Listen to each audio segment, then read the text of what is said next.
Assalamualaikum warahmatullahi wabarakatuh. Selamat siang Pak. Saya Taruna atas nama Heldi Aris Pranata dari kelas MTLA ingin menjelaskan topik mengenai jenis muatan kapal.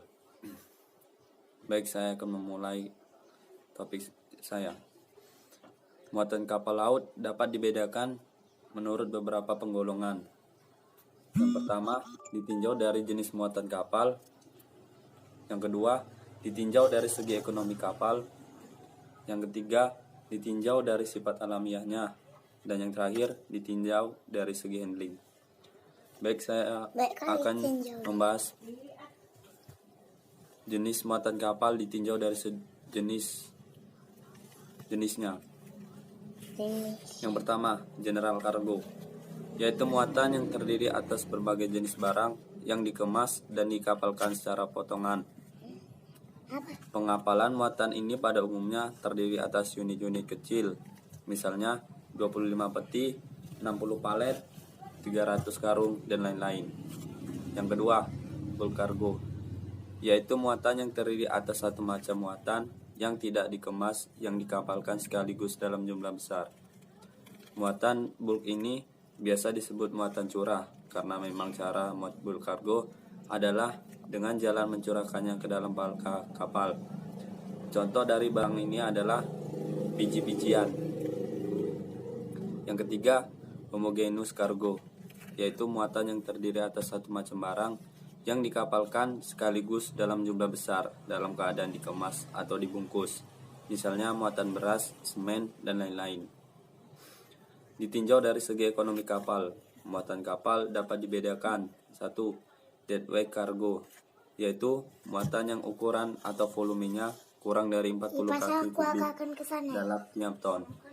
Muatan ini biaya pengangkutannya ditetapkan atas dasar hemat barang, atas dasar berat barang. Kedua, measurement cargo, yaitu muatan yang ukuran atau volumenya kurang lebih 40 kaki kubik dalam 1 ton. Muatan ini biaya pengangkutannya ditetapkan berdasarkan volume barang. Jika deadweight cargo, penetapan biayanya atas dasar berat barang, maka measurement cargo, penetapan biayanya ditetapkan berdasarkan volume barang. Berikutnya, jenis muatan ditinjau dari sifat alamiahnya. Dibedakan. Yang pertama, muatan padat. Yang kedua, muatan cair. Dan yang ketiga, muatan gas yang dicairkan di bawah tekanan dan di bawah suhu yang sangat rendah. Jenis muatan kapal ditinjau dari segi handling terhadap muatan. Dapat dibedakan. 1.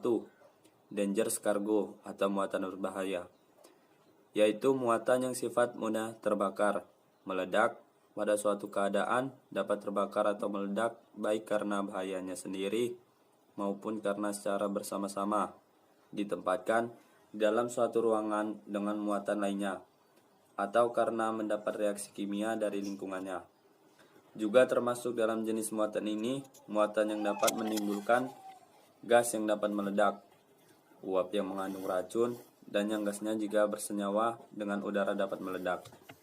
Yang kedua, reefer cargo atau muatan yang memerlukan pendinginan, yaitu muatan yang harus diangkut dalam keadaan dingin atau beku. Ketiga, long leg cargo dan heavy lift cargo, yaitu muatan yang beratnya atau panjangnya melebihi batas tertentu. Batas panjang muatan biasa lazimnya ditetapkan sepanjang 6 meter, sedangkan untuk berat batas muatan lazimnya ditetapkan seberat 2 ton. Berikut faktor-faktor penting yang mempengaruhi atas timbulnya kerusakan muatan.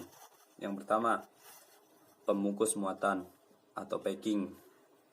Mengenai kemasan muatan pada umumnya dituntut oleh pengangkutan laut suatu syarat bahwa kemasan harus disesuaikan dengan isinya, yaitu antara lain bahwa barang yang keras harus dibungkus dalam peti yang kokoh supaya barang tersebut tidak dapat mendesak keluar dari kemasannya. Seperti diketahui dalam pelayaran, kapal mengalami berbagai macam kelakuan laut yang menyebabkan kapal oleng dan atau berayun. Oleng atau ayunan kapal ini sudah barang tentu menyebabkan muatan di dalam kapal itu terayun mengikuti gerakan ayunan kapal, termasuk ayunan alat pembungkus muatan tersebut, ataupun bergeser dari tempatnya. Muatan yang terayun mengikuti gerakan pembungkusnya itu akan dapat mendesak keluar dari bungkusnya kalau pembungkus itu terbuat dari barang lunak sehingga tidak kuat menahan desakan dari dalam. Juga diminta syarat bahwa pembungkus itu harus tahan dan tetap berada dalam keadaan baik selama dalam pelayaran dan setelah sampai di pelabuhan tujuannya. Dapat diserahkan kepada si pemilik muatan dalam keadaan yang sama seperti keadaan yang awal. Kedua, merek pada kemasan atau shipping mark. Muatan yang diangkut oleh kapal di pelabuhan tujuannya masing-masing harus diserahkan kepada yang berhak atas muatan yang bersangkutan, yaitu konsigne atau importirnya atau B per L endorse ataupun pihak lain lagi yang memegang hak atas muatan melalui pengusahaan bill of lading secara sah menurut hukum. Untuk dapat melakukan penyerahan muatan dengan benar, pada peti atau jenis kemasan lainnya haruslah diterapkan tanda-tanda tertentu yang sama dengan tanda yang dituliskan pada B per L atau pada dokumen lain yang dapat digunakan sebagai bahan untuk verifikasi pada proses penyerahan muatan kapal di pelabuhan tujuan. Dokumen dimaksud adalah packing list, yaitu suatu daftar yang menyebutkan tiap-tiap kemasan muatan, lengkap dengan informasi mengenai isi dari tiap-tiap kemasan tersebut. Shipping marks, yaitu tulisan dan tanda-tanda atau lambang lain yang harus dicantumkan pada kemasan muatan yang memberikan informasi mengenai nama pengirim, nama penerima, nomor peti, kode, logo atau lambang perusahaan pengiriman muatan, dan lambang atau petunjuk peringatan yang harus dituruti oleh orang yang melakukan pekerjaan cargo handling. Tanda dan lambang ini penting untuk memudahkan pembongkaran muatan yang bersangkutan secara memudahkan untuk mengenal muatan-muatan yang harus dibongkar, cara memperlakukan suatu kemasan muatan dan lain-lain persiapan dan perlakuan yang tetap yang tidak merugikan muatan dan tidak membahayakan buruh mengerjakan pembongkaran muatan. Syarat penting yang harus dipenuhi oleh suatu tanda pada kemasan muatan adalah bahwa tanda atau merek itu harus mudah dibaca dan tidak akan terhapus atau menjadi lunturnya catnya selama pelayaran berlangsung. Pada barang muatan yang tidak memungkinkan diberi tanda atau lambang, dapat ditempelkan stiker yang berisikan tanda atau lambang dimaksud. Yang ketiga, perlengkapan bongkar muat. Perlengkapan yang dipergunakan untuk menyelenggarakan bongkar muat dapat dijelaskan sebagai berikut. A. Ship's derrick atau derek kapal adalah pesawat yang terdiri atas batang pemuat, kerekan, dan kabel baja yang digerakkan dengan bantuan winch. Pada sebuah kapal biasanya terdapat beberapa derek disesuaikan dengan jumlah palkanya. B. Shore crane, kren darat, yaitu pesawat tombak sagang yang ditempatkan di atas dermaga pelabuhan. Pesawat ini dapat dipindah-pindahkan. C. Floating crane atau kren apung, yaitu pesawat bongkar muat yang dipasang pada semacam rakit baja dengan tombak atau menara yang tidak dapat diubah posisinya.